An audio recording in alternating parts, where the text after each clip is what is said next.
The latest court ruling handed down this week could bring even more delays. That's right, Val. A circuit court judge here in Montgomery ruled that the process used to award the medical cannabis licenses nearly 2 years ago is void. The Alabama Medical Cannabis Commission is in charge of issuing licenses to those who grow and dispense it. And AMCC issued licenses in December of 2023, but several groups filed lawsuits over claims that the commission did not follow the Alabama Administrative Procedures Act, which governs processes like this. With the ruling this week, the court tossed out the licenses that the commission had awarded but not yet issued, effectively starting the process over from the beginning. After 2 years of being stuck in the mud, having a log jam, this at least offers a path forward to have them follow the law and get licenses issued. It'll probably take several months to do this, but it's better than 2 years. It's nice to have finally that clear. Just a continued high level of frustration with the way this has evolved. Has become pretty obvious that there's some powerful forces in Alabama that intend on keeping this program from getting going unless they have their way. Whatever their way seems to be, they come in at every angle.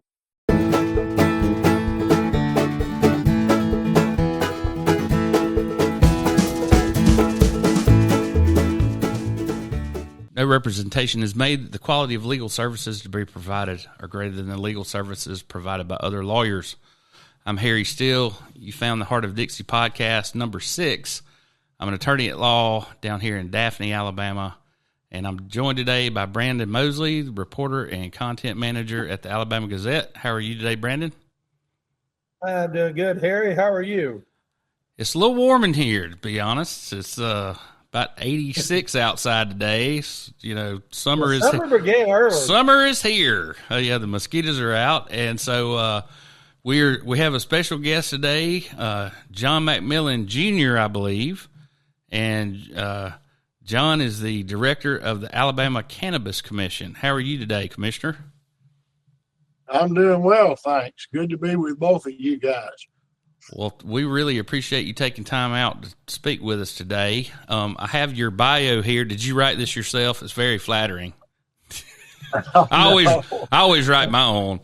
So anyway, it says that you were formerly, and of course, I was helping a guy down here that had a CBD permit, and I came up, and when you were the Agriculture and Industries Commissioner, you had a young lady that was in charge of that, and I came up and met with her.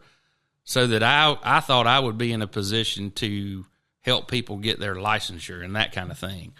And thank goodness I didn't hang my my entire business plan on that. You might have been able to get a lot of legal fees like some of these guys have. Well, and so I am one of the people who I'm one of these people that think the war on drugs, boy, if we could go back to the troubles we had in 1985 around here, and that was our biggest drug troubles, we'd have saved all this money.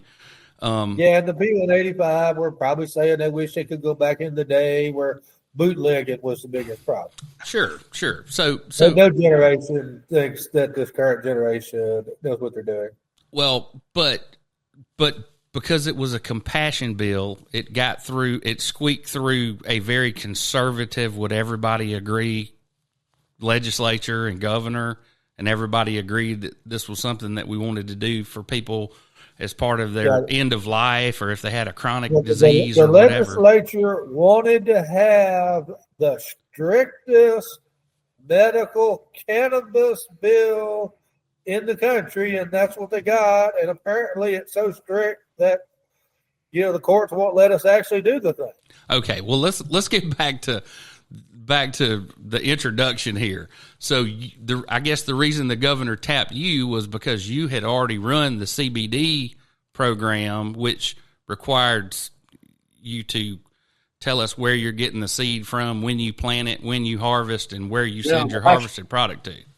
Yeah, probably better described as a hemp program, which was a national deal, almost overnight in a couple of years. So the catalyst for the legal status of THCA was the Agriculture Improvement Act of 2018, commonly known as the 2018 Farm Bill. This particular bill stated that hemp-based products would be legal on a federal level so long as they contain less than 0.3% Delta-9 THC. This means that if a cannabis plant has less than 0.3%, it's legal hemp, but more than 0.3 would be considered marijuana and of course deemed illegal. However, the actual loophole doesn't lie within the 0.3 limit, but rather in the testing requirements for hemp production. To grow hemp commercially, producers must obtain a license and undergo 2 rounds of testing. The first test, conducted pre-harvest, measures total THC content, which includes both Delta-9 THC and THCA. The second test, which happens post-harvest, only measures Delta-9 THC and not THCA. With this in mind, it didn't take long for growers to discover that by growing cannabis plants in a certain way, they could pass the first test, then load their plants with THCA while keeping THC levels low enough to pass the second test.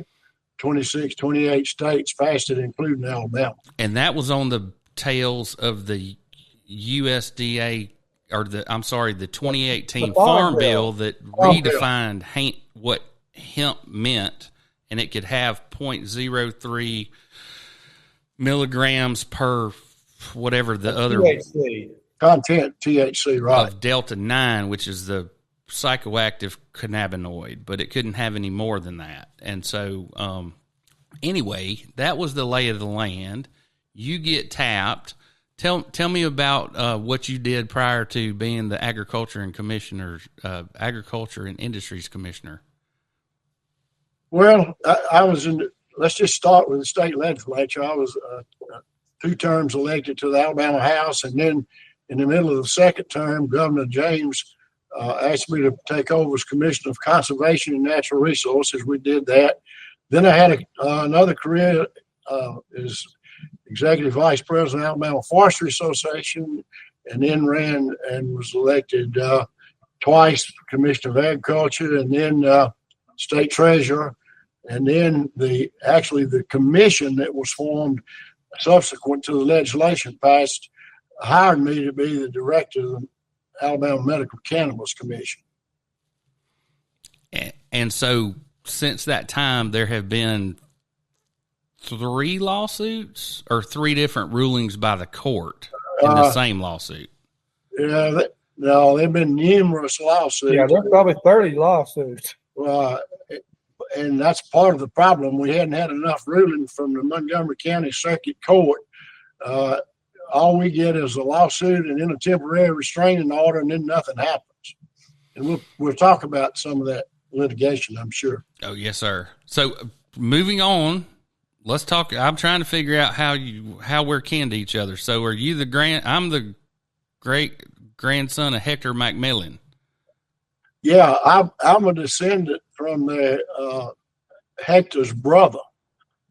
Okay. Murphy, I think he was Murphy or Murdoch Murphy or something. That sounds right. Okay. Went through that a little bit with George McMillan's funeral earlier this week, actually. Really? I hate I missed that. So today, Malcolm McMillan in the 18th century is y'all's closest ancestor. That we can, but I think we're also kin. So seeing this is Confederate Memorial Day, I took down my $100 bill that I found in the family Bible when Ed Bryant died, and I had it framed. It's also, I also have a wall hanger of, let's see, Osfro Walton Bryant. Did you go to his? This was in 1995 at the Stockton Community Cemetery. There was a memorial service, and this is a little thing from that. And then I thought we also might be kin through the Richardsons. You remember, was Richardson's store still up there? Have you ever seen, yeah. You ever That's seen where that we before? parked our bicycle to walk on to school. So I didn't know if you were a Richardson too, or just a McMillan. But it seems like between the Smiths and the Bryants and all them, we probably kin 2 or 3 different ways. Well, you're right. I was surprised. After George's death, I talked to Robert McMillan, who's also in the Hector McMillan line, and he told me that we actually were related to George McMillan 3 different ways.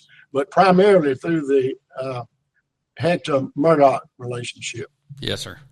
Well, so like I said, it's Confederate Memorial Day, and we all know what that means. But today, April 28th, is known as Confederate Memorial Day. Alabama is one of only a few states that have an official holiday recognizing the 250,000 Confederate soldiers who lost their lives. And Aaliyah offices, state offices, including courts in Aaliyah, are closed to observe the holiday. So I hope nobody's planning. I don't. Is the bank open today? Anybody been to the bank yet? I had. Yeah, the banks will still be open because it's not a federal holiday. Okay. Right. Good. All right. Well, here we go. Yet another legal setback for medical marijuana access in Alabama. It's been 4 years, and we have a new ruling, and this is Gemstone, Alabama LLC et al. Versus the Alabama Cannabis Commission as defendants.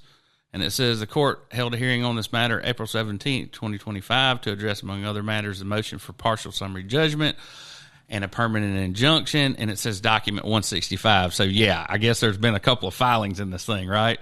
Filed by plaintiffs Gemstone, Alabama LLC, Bragg Canna of Alabama LLC, and INSA Alabama LLC, collectively the plaintiffs. And it says there are certain cross motions. Plaintiffs have filed a reply in document 209 clarifying that at this time, given the state of the appellate proceedings and certain related cases, they seek partial summary judgment only. So, skipping on to the end, it is hereby ordered as follows. The plaintiff's motion for partial summary judgment is granted as to ER claim in both 4 and 6 of the First Amendment to the complaint. Well, that ought to be easy to run down. You only need, 17 law clerks to pull all that mess. The court pursuant to Alabama, I mean, let's just, let's make it real clear what we're saying here. Yeah, refer to some happened obscure here- filings. What happened here was the judge in this case, Judge Anderson here in Montgomery, put a temporary restraining order on John and the commission where they couldn't issue the vertically integrated licenses. That was in January of 2023, I think. It says right here, December 12th, 2023. Okay. Yeah. December 23, I think. And then the commission appealed that to the Alabama Court of Civil Appeals, who eventually lifted the TRO. So the commission could issue the licenses, and then Judge Anderson issued this ruling vacating the licenses, sending us back to his court. And what Civil Appeals actually did was order Judge Anderson to vacate like 12 TROs or however many there were. And then he had a hearing on this case, the Gemstone case is the best way to describe that. And that's where we got this most recent ruling from him. Ironically, in December of 23, the ER, for those that may not know, is an emergency rule that the commission adopted. And in December of 23, he issued an order to the commission to move forward without process under the terms of that emergency rule. And then a week or so ago, he said the emergency rule was invalid. So we got a little, not only confusion, but a good, not only frustration, but a good measure of confusion as well. So can I do a little cheap lawyering for you real quick? Okay, Sure. So I think what's up on appeal is that we didn't follow the Alabama Administrative Procedures Act. Am I right about that? That's what's pending. It says the court is permanently enjoins the commission from taking any further action in furtherance of the December 12, 2023 award and denials of medical cannabis license in the integrated facility category. But then you go up to the top and it says pursuant to 41-2210 finds and declares that the appellees lack a legally recognizable emergency. So for them to be able to intervene and say, hey, they're not following the Administrative Procedures Act, we're being harmed, and they say, okay, you want us to take it up? Where's the emergency? There's not one. You have to go through the regular procedure. So, like I said, I really don't know what you do in this situation because I think this is kind of clear as mud. You can't do anything related to issuing the vertically integrated licenses, but is that because we're waiting for the appellate court?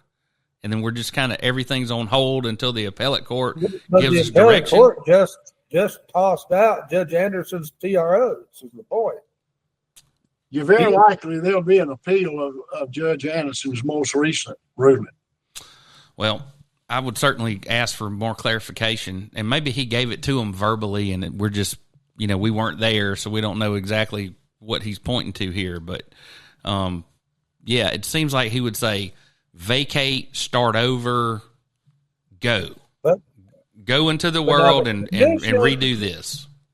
The commission made awards in June of 2023, and Judge Anderson, when it was brought to him, said start over. And so they made awards in August of 2023.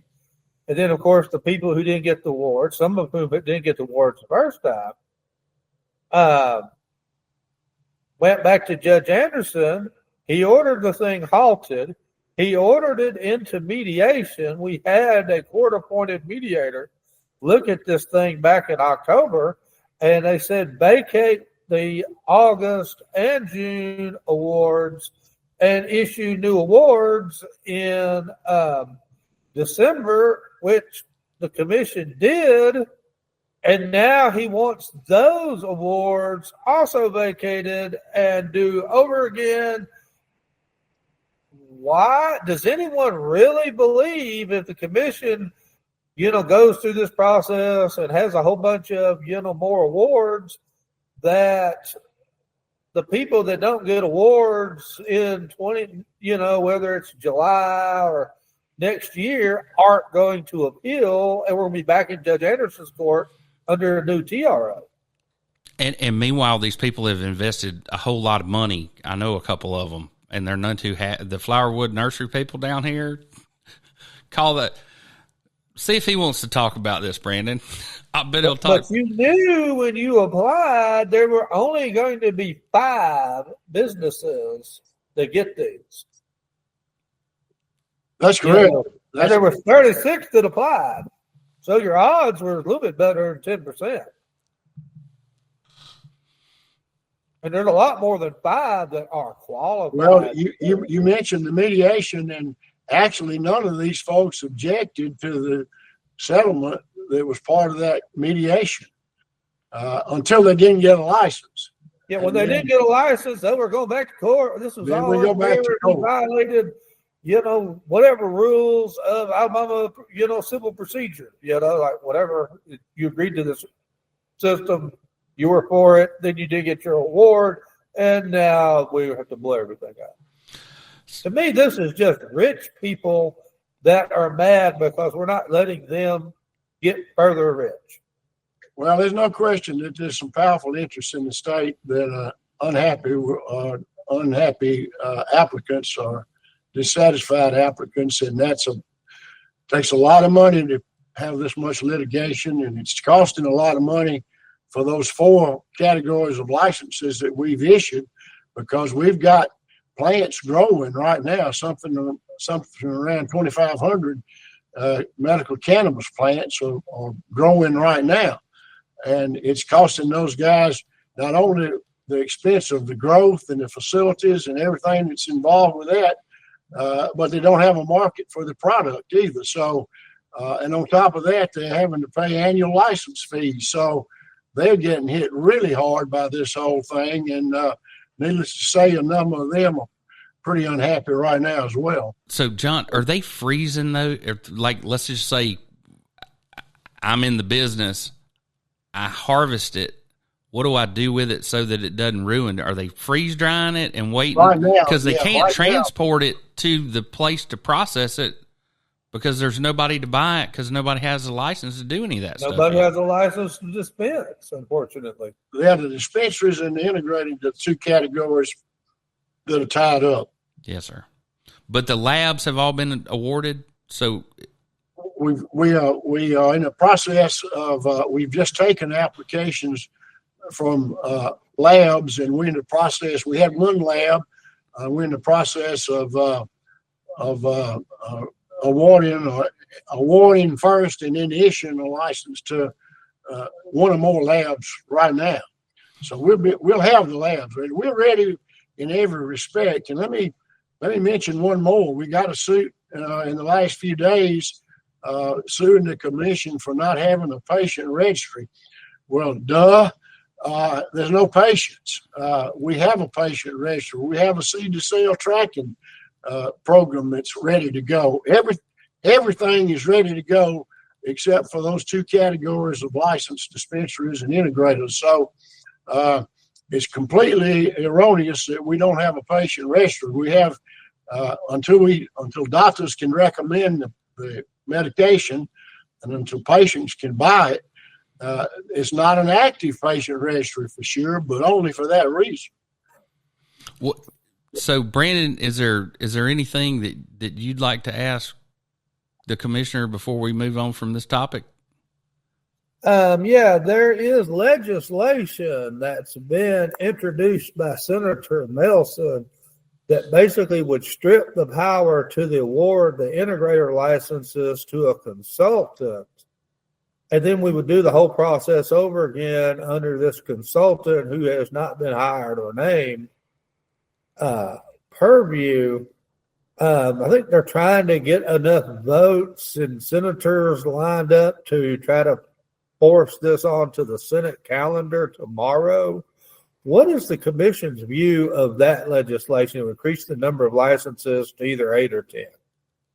Well, if anything did pass or gets considered, it seems likely that it'll be merely increasing the number of licenses from 5 to 10.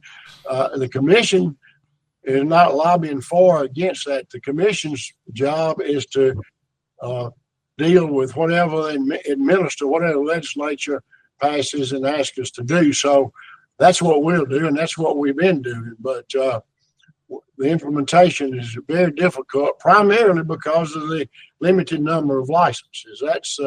That's really the number one problem. It's not that we hadn't made some mistakes. Certainly, you start a state agency from scratch, this is the first time it's been done in 205 years or whatever the anniversary we're in now. So it is difficult, but it's compounded by two things really: not only the license caps, but also timelines that are very, you might say, artificial, because they're extremely difficult, and that happens because the legislature had no idea we were going to get 98 applicants. I think we got, and only had like 45 days to review them, return them for deficiencies to the applicants, and all of those things. So that's one of the problems. The whole thing is so complex and convoluted and controversial that we're having a hard time. The commission's having a hard time. Staff's having a hard time. But we are laser focused on one thing, and that's making these medicines available to the patients that need them. The doctors could not have been more helpful. Every other state agency that's involved has been extremely helpful, and we're going to get there, but apparently it's going to take a few more months and probably some more work by the Court of Civil Appeals. Well, so are we kin to George McMillan? I don't know if you know this, but the flags are at half staff on governor's order in honor of his passing. He was elected state representative from Jefferson County in 1973. He was elected state senator from Jefferson County in 1974. He was elected lieutenant governor in 78, and he was almost elected governor in what it's like one of those where there's more people voted in Marion County than there are people in Marion County. But anyway, he got defeated by George Wallace in 82. He was almost our governor. And as I understand it, he was a big promoter of Birmingham, and he was one of the driving forces behind the rock concert city stages. It was very popular. I remember when I was in high school, man, we all wanted to go to city stages and see all these great acts and stuff. So anyway, and apparently one of the good guys, kind of like your brother, so it's like nobody's throwing rocks at him after he's gone. Everybody has fond memories. And I just wondered if you had any recollection of George McMillan. Yeah, I do. George was actually elected to the Senate when I was, at the same time I was my first election to the House. So I had the opportunity to serve in the House while he was lieutenant governor. And frankly, we had a lot of success at the Department of Conservation. And I give a lot of credit to that to George McMillan and Joe McCorkindale, who was Speaker that same 4 years, being extremely helpful. Both of them committed to conservation and wildlife and fisheries and everything. And George did, I didn't see that much of him after his last statewide race, but I was surprised when I ran statewide the first time how many people remembered. When I introduced myself to potential voters, they would all say, well, you're related to George McMillan, and that had been a number of years. So he made an impression on a lot of folks, and he did a lot of things. I went to his memorial service last Friday, and the accolades were just coming from every direction by remarkable people, and the number of, I'm not even going to try to list all of them, but there were almost every living former governor, attorney general, and lieutenant governor was there, including Governor Ivey and Governor Siegelman, and probably some I didn't see. So it was quite an opportunity, and he got a lot of well-deserved recognition for the things he did for the city of Birmingham, particularly with city stages and other things after he got out of political life. Yes, sir. All right. Well, Brandon, there is no more candy store in Tillman's Corner. Has you ever been to the candy store? Never, ever have I been to the candy store. Well, you can never go With again. Chick-fil-A, a lot more people will go to that anyway. Sure. So local officials held a press conference at Sage Park about the murder of a person last week and violent crime in general. And anyway, this is just a little comedic jab at how we all have to have press conferences because we can't keep the park safe for some reason. The Baldwin County Republican Party had a get-together at Oak Hollow Farm on April 22nd. And anyway, it was a good night. And you see here, all of our elected officials were out. And I believe Jeremiah Giles here is going to be running for that new open judicial position. Yeah. So, yeah, he's I want to say he's pushing 50. He's probably still going to the mullet toss, especially if this young lady's there. Do you guys know about the mullet toss? So this is just kind of an infographic so you won't commit any faux pas, like the snake used to do, or anybody else that goes down there drunk to throw a fish across the state line. But anyway, this is a lot of fun. I suggest everybody go. But of course, we have so many law enforcement agencies down there, you can't go fishing.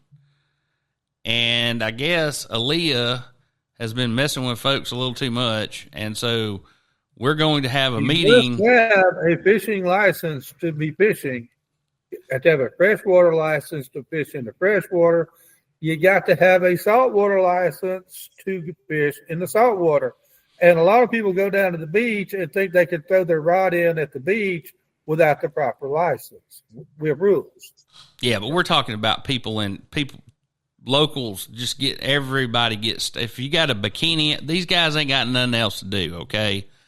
And if you got a bunch of girls in bikinis on your boat, tell them to cover up when you're going through the pass because they're going to stop you, and they're going to it's completely legal I don't know if y'all know another little bit of free legal advice. If you're in a vessel, you have no rights. They can search. They can haul that sumbitch to the marina and take it apart and make you sit there and watch them. Okay, there's nothing you can do about it. As far as if your vessel is underway and operational, they can absolutely stop you and strip your boat to the gunnels if they wanted to. If you have a hook in the water, they can ask for a fishing license. Or they can stop you and say, where's your throwable ring or flotation device? They can stop you and say, you're over 26 feet. Where's your flare and your fire extinguisher?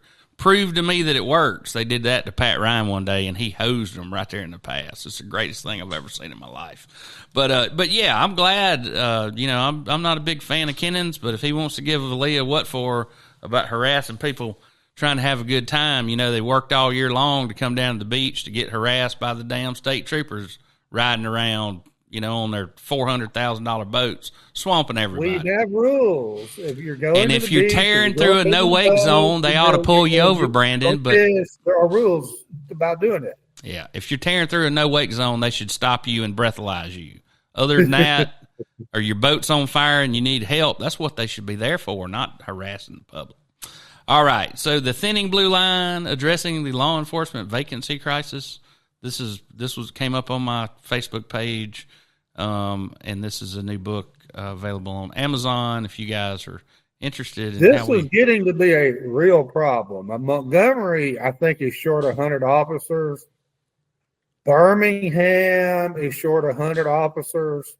And they get somebody, and he works there for 6 months. There's like 6 suburbs in Birmingham calling them, say, hey, dude, you're APO certified. We need you. My dad was a cop briefly in the 70s before he went to law school. I mean, I can remember when everybody wanted to be an officer and they didn't pay them jack. I mean, it was bad. You did that for a little while. Then you had to go get a real job.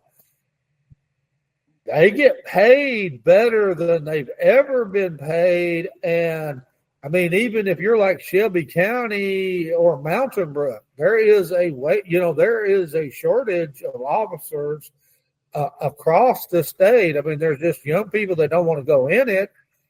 And we're in a demographic deal where the number of 18-year-olds is about to drop. So, we're asking officers to do more than we've ever asked them to do ever. So this is a real problem moving forward. I mean, the Alabama Department of Corrections has been under a court order for like 4 years that they need more officers. Well, and so the governor has a back the blue bill. One of the issues is we're going to give them immunity. We really don't know what that immunity is going to be because you can still have an offered claim. You can still sue under Section 1983, and I really don't know what this does. I mean, there's one case here that we're going to talk about where it may have had some effect.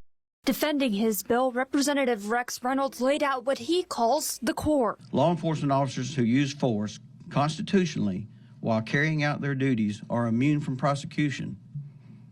Law enforcement officers not immune for any unconstitutional use of force during any execution of duties. If it's unconstitutional, they have no coverage under this piece of legislation. Some opponents say HB 202 is the opposite of the widely used slogan, protect and serve.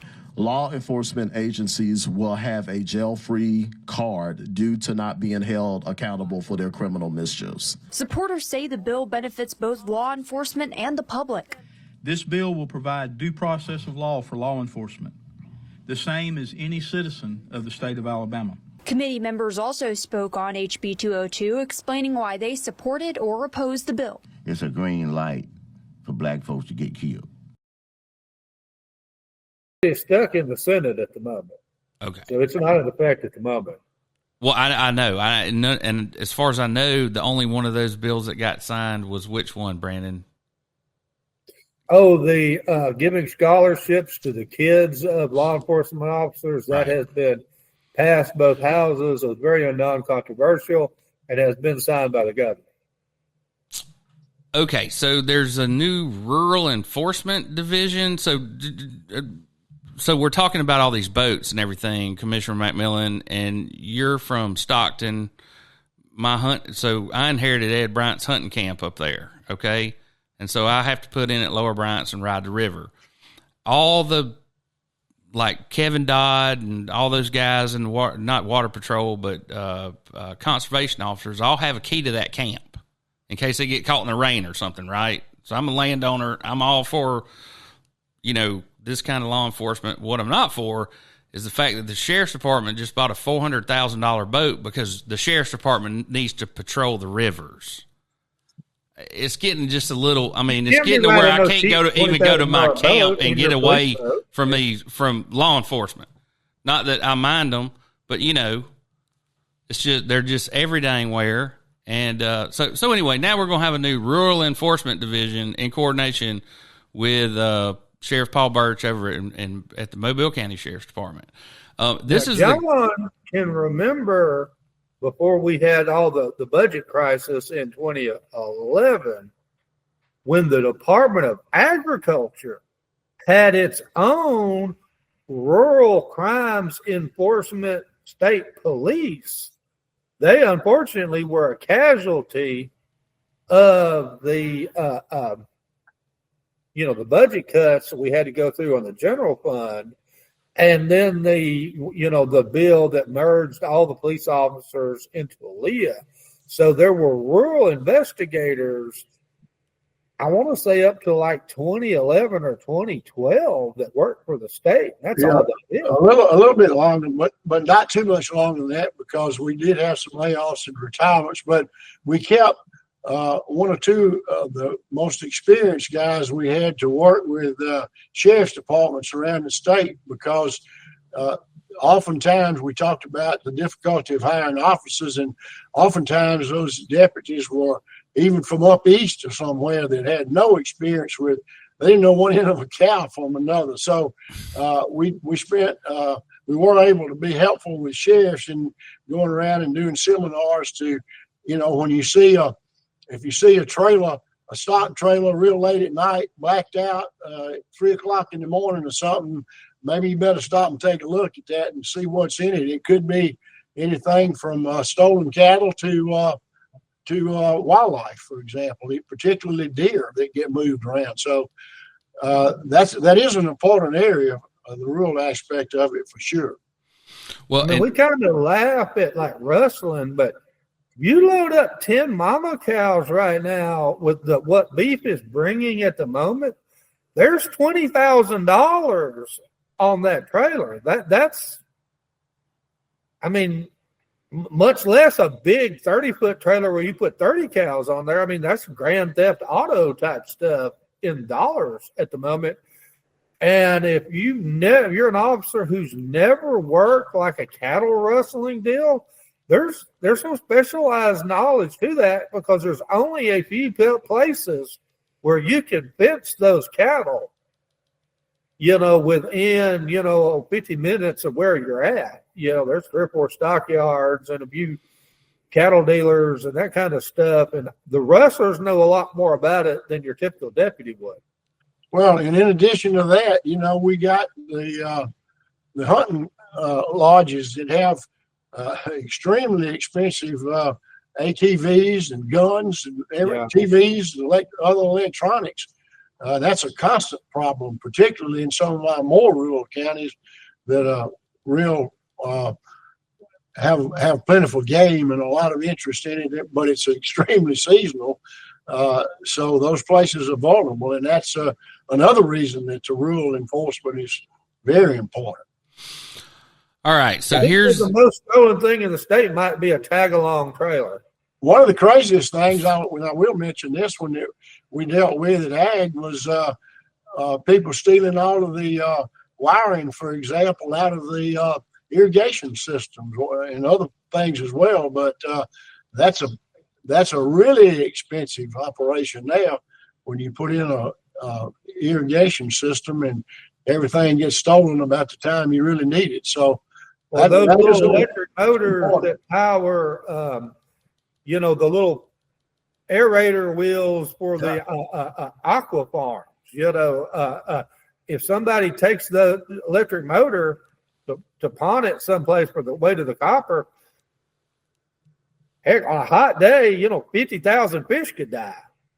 Sounds crazy, but it's a real deal. Yeah, that's another part of it. The whole catfish industry that's concentrated in West Alabama is dependent on all the same wiring and motors and other things you mentioned. Well, so one of the cases that may have given some immunity because it was a task force raid, but they were serving a federal warrant. They went to the wrong house and killed this young lady, and it was quietly settled for $1.3 million. Nobody admitted any wrongdoing. So do y'all know Kevin Brock? Kevin Brock was the chief of police in Summerdale until he ran afoul of the other law enforcement here in Baldwin County, apparently, because he's been charged with some kind of possession of a forged instrument. But anyway, if you're looking for him, he's picking guitar to make ends meet while his lawsuit rolls on against the city. No, I'm sorry, he doesn't have a lawsuit against the city. He is under a state indictment. That's right. So Chief Tolbert wanted to remind everyone to have a happy Easter, and I despise him and thought I would share that with everyone. Baldwin County Sheriff's Office. He made a nice post about Easter. All government offices now wish you a happy Easter, Merry Christmas. That's what they do. Yep. That's the online guy doing his job. But the ones that cuss me out and tell me to get out of their the police department while I'm trying to do my job, I don't take lightly to that. That's probably not the girl they hired to do their social media. So Alta Point and Baldwin County Sheriff's Office have partnered together to better serve mental health consumers throughout the county. Selected deputies have completed over 40 hours of crisis intervention training, commonly known as CIT. This equips deputies in understanding symptoms of severe mental illness and de-escalation tactics while interacting with a person living with a mental illness. It also provides several procedures such as immediate FaceTime with clinicians, free escorts to the crisis center, and planning extended mental health care via Alta Point. And that used to be Baldwin County Mental Health, John. Also has a mobile crisis team, which also responded to scenes with deputies. So, like you said, something else that we're putting on these guys, thank goodness they have training, but several of the stories that we've covered throughout the years with the podcast, one of them had to do with a mentally ill man down here who was being evicted, and they ended up shooting his trailer full of holes, 117 rounds, and then the young man from Louisiana, Jonathan Victor, who ran off the interstate and was stuck in the median and ended up being shot point blank with a semi-automatic rifle. And they certainly were two people that would be alive if we'd had this training in place. Or at least that's my suspicion. We got rid of all the sanitariums.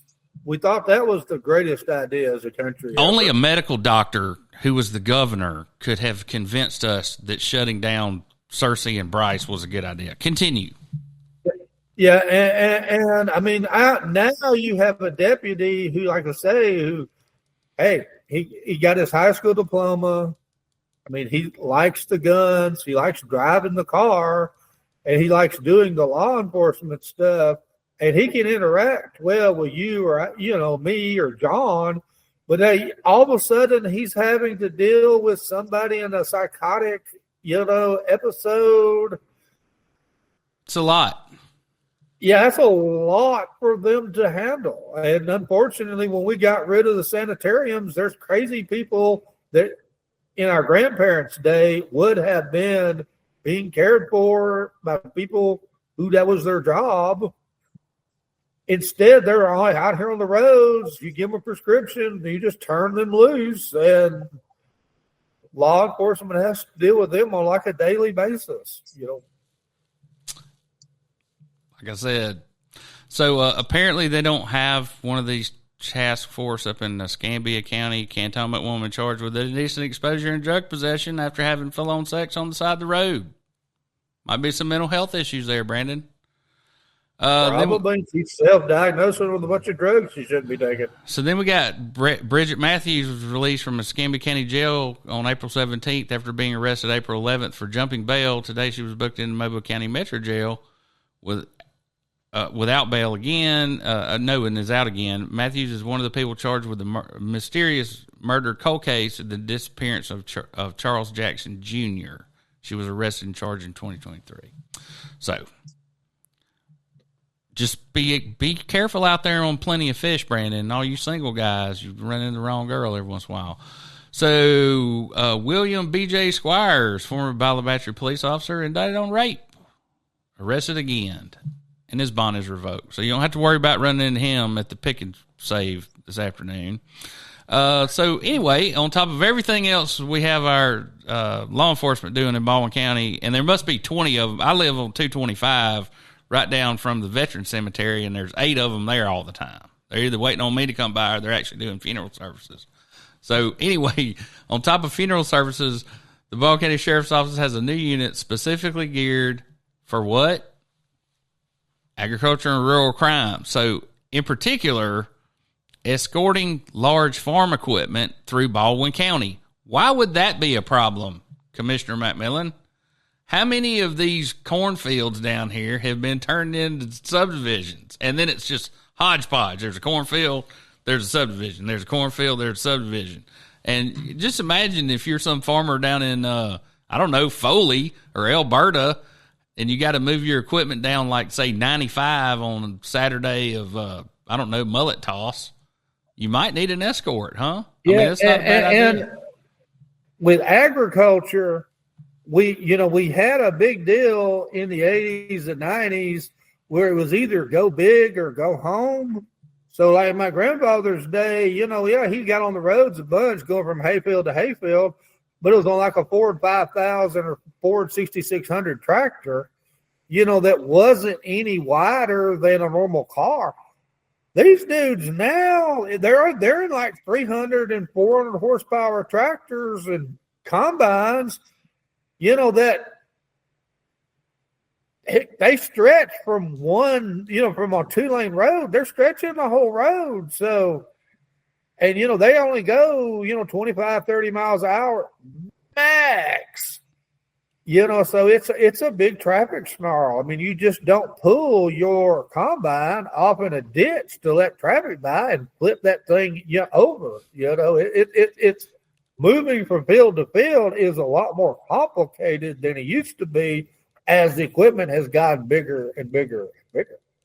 When you combine that with what Aaron mentioned, with the growth of the county and the population increase and increasing numbers of subdivisions, and the expense of those pieces of equipment like cotton pickers and combines and even tractors are just, you're talking about hundreds of thousands of dollars for any one of them. Yeah, I can remember when 150 or 180 horsepower was a combine.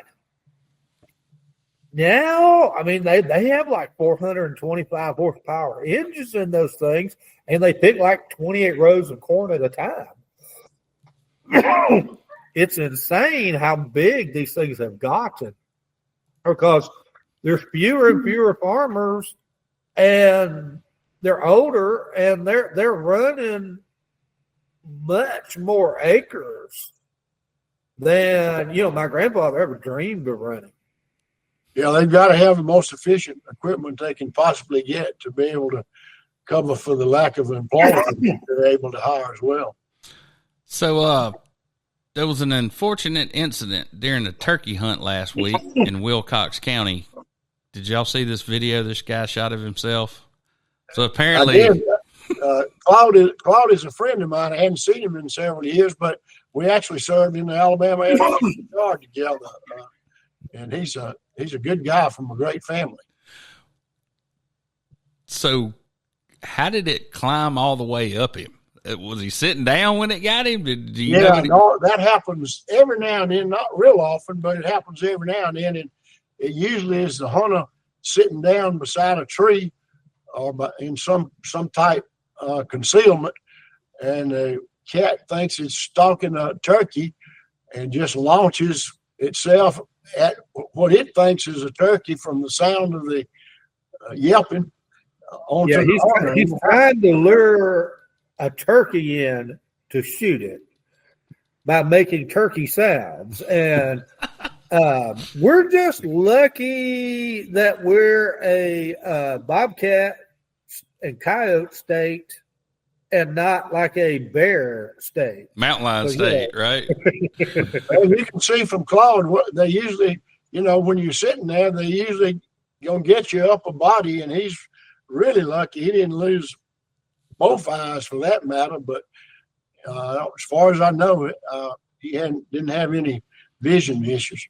So yeah, I mean, I've had encounters with wildlife before, but daggum, a bobcat, I wouldn't want to play with that. So a sculpture has been removed from the Gulf Shores Sportsplex. Did you guys happen to see this before it was removed? I didn't. So I call him Volleyball Jesus. He looks more like Frankenstein. Anyway, that looks like something that would scare small children, so I'm kind of glad that they moved it out of there. So there's not cocaine washing up on the beach this week in Gulf Shores. Instead, there's an urn full of ashes, or that's how they're packaging it these days. It's either a clever ploy by law enforcement to get somebody to come forward, or someone did really you think somebody was up on the bridge and they were going to dump grandma out and the whole thing went? Drop the whole urn. I can see that happening. People go out there, in their boat and want to throw granddad's ashes out, his favorite deal. And, that boat gets to rocking. All of a sudden, whoa, there goes granddad.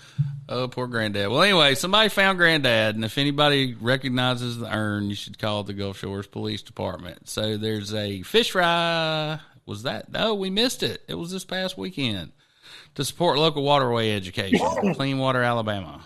I always like to support anybody that picks up more garbage out of the damn water than I do. If everybody picked up as much trash as I have in my life, it wouldn't be any garbage in the world, Commissioner.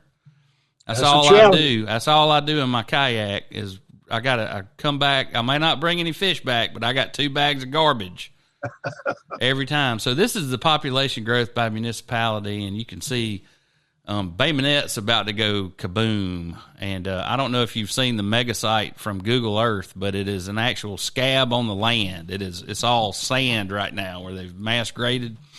And anyway, did you ever fish in Hog Creek, McCurtain's Creek, or any of those, where the train trestle comes, the train tracks go north of Bay Minette? That's where they're tying in. Anyway, I caught a real big bass right there past Jimmy Jr.'s pond one day at that train trestle. And anyway, that's all silted in. I know nobody's wanting to advertise that, but I think their BMPs failed when we had that 19 inches of rain the other day. So we had a ribbon cutting. There's a new 15-acre property with 900 feet of waterfront, 2 boat launches, lighted parking for boats and trailers, fishing piers, covered pavilions, restroom facilities, and 8-wood-wide pedestrian trail around the entire park. This was all funded by the state of Alabama, $4.8 million through the Go Mesa funding. Yay. I'm always proud when we can give something back to the peoples.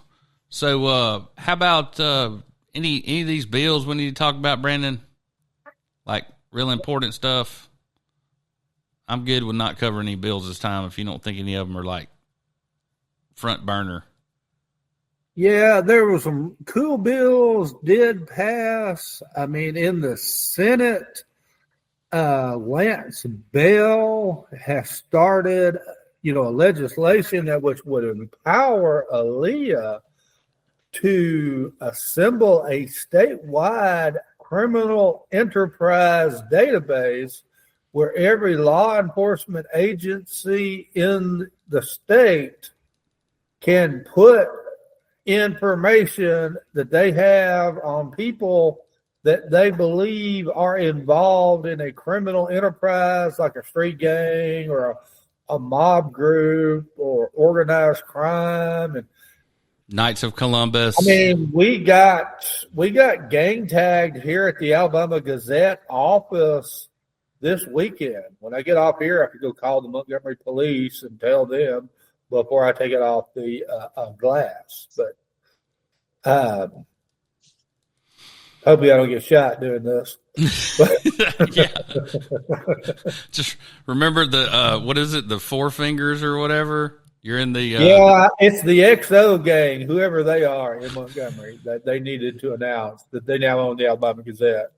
Like, hey, Brandon and our publishers, and y'all can have it.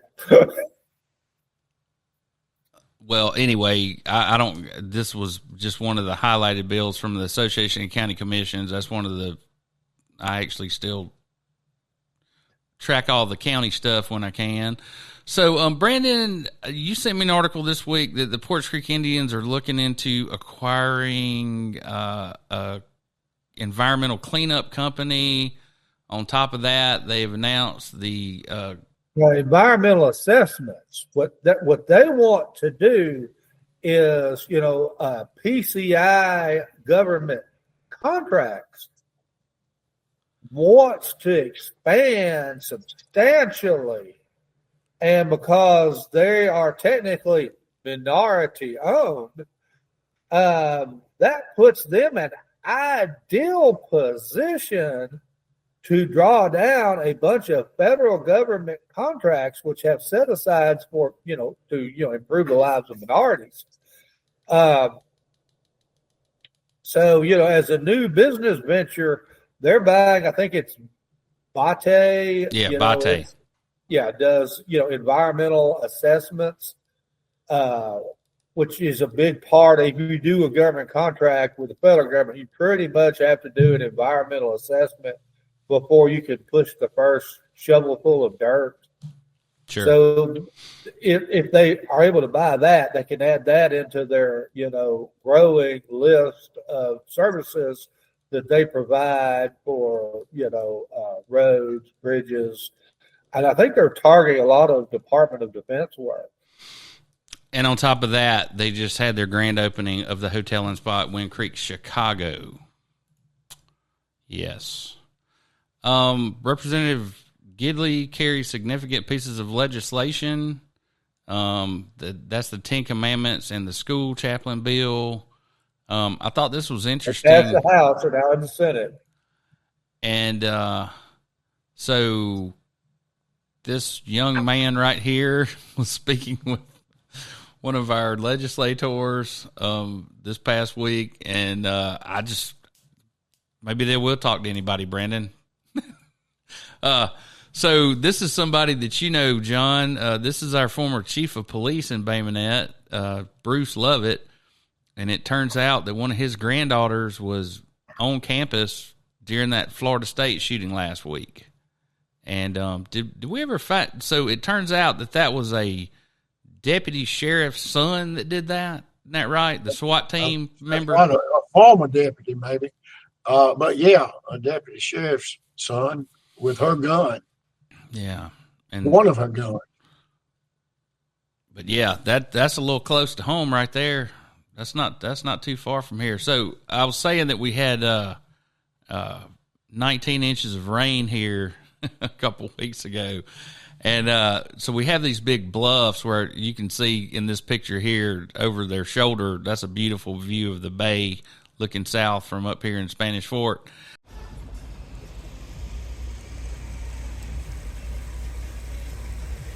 But unfortunately, there's been a ton of erosion on this hill, and we're trying to have it declared an emergency so we can get FEMA funded and start helping some of these homeowners before their houses end up in the bay. I didn't know if you knew this guy or not. Philip Hinesley was the Coastal Programs Director for ADECA. And then when Riley Boykin Smith became Conservation Commissioner and they were going to do all that buying up of the Delta, Philip became Coastal Programs Director for the conservation department. They just moved him over there. And so now he's running for city council, and I think he's a pretty damn good guy, so I figured we'd give him some free press real quick. He needs to buy advertising. That's right. The Alabama Gazette selling advertising. Mobile Bay Estuary Program on this weekend 15 years ago, the Gulf Coast was rocked by the Deepwater Horizon oil spill, and then we were continuously lied to by our own government, who showed us. Y'all remember the camera feed that they had down on bottom? Yeah. Have you ever seen the real one? It's like Technicolor. And the feed they were showing us had all that fuzz on it. You could barely make anything out or whatever. No, that other one, you could see jellyfish going by.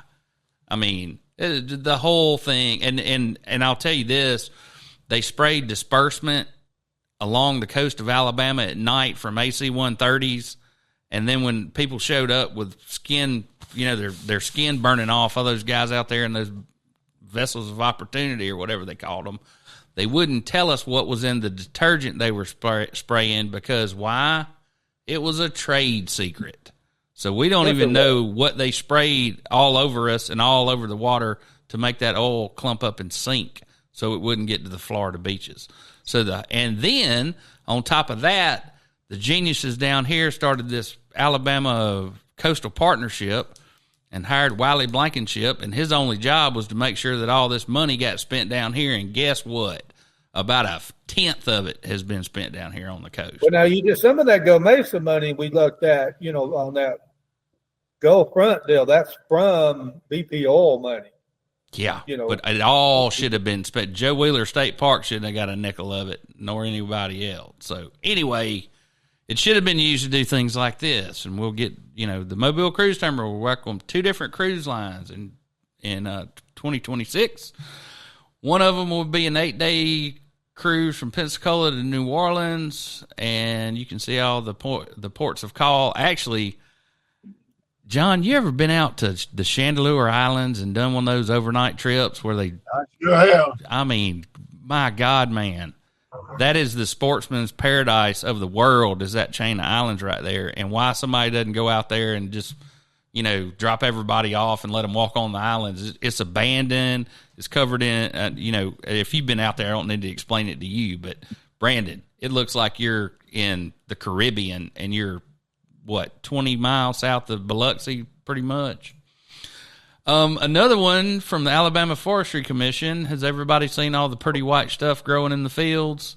So yeah, that's an invasive. Yeah, that's Kogon grass. Or we call it Jap grass. Do y'all call it Coogan grass or Jap grass? We call it Kogon grass up here. So anyhow, that's blooming everywhere, and it's going to take over the world unless we get a handle on it. Yeah, cows can't digest it, and when if it gets dry, it burns almost like gasoline. And it has a root system that's 6 feet underground, so you can scrape it off. Even if you went out there and dozed it, and then let the cows on it, and then burned it, the roots are going to bring it back probably in a month. So the city of Foley is creating a wetlands reserve at the headwaters of the Bon Secours River, which is a good thing because they're not going to have a damn tree left in that town the way it's going. The Alabama House passed a resolution, HB 247, to rename the Gulf of Mexico the Gulf of America. Yeah. A fantastic use of our tax dollars, along with Lulu's law, which now creates an alert system so that if someone is bit by a shark, we have to notify adjacent. There was a shark attack 40 minutes before Lulu got her arm, got her hand and her leg bitten off, and they weren't notified. They had no idea that there was a shark acting crazy out there by Pensacola. 40 minutes later, it was by Gulf Shores, and Lulu will never walk again because of it. So, she can walk. She can't wait. She doesn't have a left hand. She has an artificial leg. Oh, really? I didn't know it got her leg, too. Yeah, the shark took her. First, she was swimming. The first thing, trying to get away from the shark, first thing she knows, his hand's gone. And she's still trying to swim. She's got bloody hand here, gone. And then it took her leg. I mean, that she walks as well as she does is amazing. I'd probably be in a wheelchair. Yeah, she would be in a wheelchair. Heart attack at the beach. There you go. As soon as I saw my hand gone, amazing person. as soon as I see my hand gone, I don't know how she kept flipping. Harry has a heart attack. Harry faints. Harry's done. Yeah.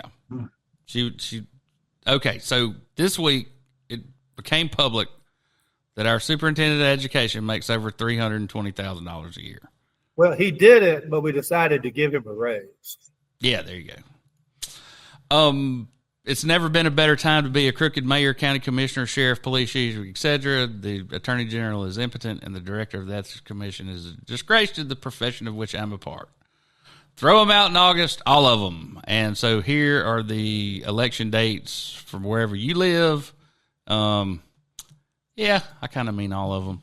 The FBI arrested a Wisconsin judge on obstruction charges, accusing her of preventing an arrest of a man by immigration authorities during a federal law enforcement operation at her courthouse. So this is a state. And that person had multiple violent charges against them for like beating up women and whatnot. You know, it's like, why are we shielding this guy? Why is he still in the country? Okay, I mean, so he'd already been thrown out once, and he came back, which is a felony. The first time they throw you out, it's a misdemeanor. You come back after they throw you out, they catch you again, it's a felony. I'm more worried about the women he's beating up than I am whether he's there legally or not. Okay, well, we do. It is consent of the governed, and it is a state court proceeding, and I think initially she was on solid ground by saying, hey, I want people to show up for court. How about not doing this in my courtroom? And so the chief judge asked him to do it in the lobby or hallway. So then she takes him out a side door that only the judges and bailiffs get to use to avoid capture. And that's where she stepped on herself. So anyway, I just think it's, I don't know, just from being a lawyer, you know, we have in Alabama, we have the court of the judiciary, and you can file a complaint if a judge has run afoul of the law, you know, arrested. I think she's already been arrested, maybe. Oh, I know she has. Yeah, she's been arrested. She's in jail. Or I guess she's bonded out by now. But I mean, I like judges, but, you know, just because you're a judge, that doesn't mean that you can, you know, negate federal law, which she was doing, you know. And the dude needed to be locked up in the state if he was here legally. If he was a citizen who had done all this, we should have been shielding him. Yeah, I agree. I just thought it was I thought it was a little alarming for a judge to be arrested when we have procedures if it was something administrative that she did. So just wanted to let you know I guess you'd call her the whistleblower in the Epstein. This is the young lady who brought down Prince Andrew, and apparently she got some kind of allegations against the prince. Yes. Yes. And so anyway, she apparently got some kind of infection and posted a video saying how she was going to fight it and then committed suicide like everybody else related to this case. So anyway, this is death, that's for sure. Nothing to see here. Let's move along. Pope Francis died this week. And so Brandon, you're our resident Catholic. Tell us about the pontiff and his legacy. Well, the church had moved into a more conservative direction with, John Paul II, and then especially Benedict. And Benedict, he started to see himself aging, and so he retired, which is unusual for popes, actually. And then Francis, I think, was a pushback by the cardinals against some of the conservative leanings of John Paul II and Benedict. So they elected Francis, who was our first Jesuit pope. And even though he's of Italian heritage, born in, Argentina, he's actually our first Latin American pope, even though, again, he's from Italian immigrants to Latin America. And he did push back against some of the conservative trends that we had seen from his two predecessors, where Benedict wanted to allow, priests who want to offer the Latin Mass and more conservative things. Francis strictly limited that. You have to have permission from the bishop. And last year he wanted it where you had that. He didn't go this far, but he wanted it where the Vatican actually approved what Mass the priest could do. It's going to be interesting what the Cardinals decide here. I mean, do they get a more conservative pope like Cardinal Sarah from Africa? There's a lot of conservatives being named. Or do they go with the more Vatican II, more liberal wing of the church? With another Francis. Because Francis has had enormous impact on the Cardinals. A lot of the traditional power sources in Europe, in the church, those cardinals have been replaced by people in Asia and Africa and Latin America. So the Philippines, this is probably the most geographically diverse group of cardinals. I think it's 236 that vote. You have to be under 80. We've just buried Francis Saturday. We've announced when the conclave begins. They will vote and they will decide, the next pope. And, if he serves a long time like, Francis and John Paul II did, that next pope is going to impact a lot of Catholics. And I know in Alabama we're a minority, but globally, there are more Catholic Christians than every other brand of Christian combined by like a factor of 3. So this affects, it's over 1 billion, people. It affects a lot of folks. All right. That's well, a great analysis. And then there's the final tombstone. Baldwin County died of overdevelopment and corruption. I did not post that. I had nothing to do with it. So the rest of the state wants to keep 7 congressmen. Most of us, we're not doing all that much. So we're kind of relying on Baldwin County and Madison and Limestone to do most of the growth for the rest of us so that, the state's population can keep up with the rest of the country, especially given all the immigrants that we took in over the last 5 years. So Pope Francis's funeral turned out to be an international meeting of leaders, and I guess there was some. President Trump was there. President Trump met and with Joe Biden. It was cool to see Joe Biden out. Yeah, they got him out of cryo sleep for the funeral. Well, you're as old as Joe Biden. Any day you can put pants on and get out is a good day. The fat shot was something else, but whatever damn Lazarus serum they're giving him every once in a while to get him up and around, I want some of that. So anyway, if my mind starts to go and I get really old, I want Joe Biden's doctors.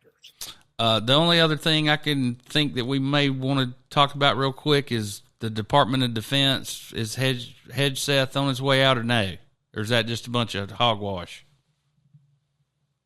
If nothing else happens, I think the president will continue to support Hegseth, and as long as he does, he's in there. But, if we have another signal chat with his wife and his priest and his dry cleaner and a reporter from the Atlantic or the National Enquirer on there, I kind of think he could be in trouble. It's the big thing is, hey, we're putting a lot of faith in you. Stop embarrassing us. I'd say you got that about right, Brandon. Thank you, Commissioner McMillan. That's all the time we have left. we're glad to see all of our followers, on social media and YouTube next week. Tonight, comedian on comedian violence over a dinner with Donald Trump. Larry David is using his pen to point out what he sees as Bill Maher's misguided meal with the president and his even more misguided monologue to defend that dinner. The satire published in the New York Times had David assuming the role of Maher and Adolf Hitler standing in for Donald Trump. Here's a section of that piece. Quote, no one I knew encouraged me to go. He's Hitler. He's a monster. But I eventually concluded that hate gets us nowhere. I knew I couldn't change his views, but we needed to talk to the other side, even if it had invaded and annexed other countries and committed unspeakable crimes against humanity. And I realized I'd never seen him laugh before. Suddenly, he seemed so human. Here I was, prepared to meet Hitler, the one I'd seen and heard, the public Hitler. But this private Hitler was a completely different animal. It's pretty cutting, but he kind of mirrors almost exactly what Bill Maher said. Maybe I should just play it just so people know. This is what Bill Maher said after he met with Trump. To all the people who treated this like it was some kind of summit meeting, you're ridiculous. Like I was going to sign a treaty or something. Larry's family opened a window onto something most of us know very little about: the Jewish community of the pre-Civil War South. As it turns out, Mobile was one of its hubs. The city had a small Jewish population, only about 100 people as of 1860. Nevertheless, the community had planted roots and even built their own house of worship, Temple Shari Shomayim. Wow, there's a temple in Mobile, Alabama. It was founded in 1844. Holy mackerel. Do you recognize any Yeah, names? Sure, Henry Bernstein. Yeah, they were members of the congregation. Wow. That is where your ancestors worshipped. Holy. All right, this is getting cool. To this point, the story of the Bernstein family had been totally unexpected. But what we discovered next was a plot twist so absurd, it seemed like something Larry David himself might have dreamed up. H. Bernstein, private captain, Charles A. Hurd's company, appears on payroll of the organization from March 26, 1862.